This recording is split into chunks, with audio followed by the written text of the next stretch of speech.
Колелото е прекрасно средство за придвижване в града и аз го казах тук на откриването. Това всъщност е 3 в 1.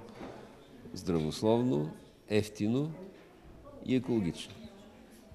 Хубавото е, че успяхме съвместно с неправителствените организации да разработим програма за велосипедната мрежа в велосипедните трасета в града, която беше одобрена от Общинския съвет неотдавна.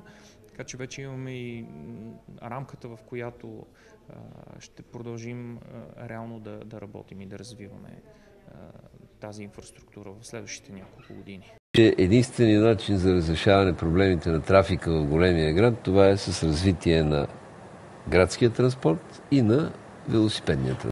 Денивелацията не е ли прекалено голяма, сравнена с холандците? Не, там е ясно. Има и бабата може да кара. 2-3 баира, които всички ги знаят в София, които не са кой знае колко особен проблем за така трениран велосипедист. То е 3 в 1. Икономично, здравословно и екологично. Да може да се научат хората с автомобили да приемат велосипедиста като участник в движението, равностоен на тях, да се научат да го пазят и да се научат да се съобразяват с него. Ние наистина се опитваме да направим тая физическа среда. Създадохме доста, ние минахме вече повече от 40 км, имаме велоалеи. Намеренията си поне 100 да направим, което не е много, но не е и малко. Ние сме си поставили за цел да имаме изградени около 100 км в рамките на следващите до 3 години.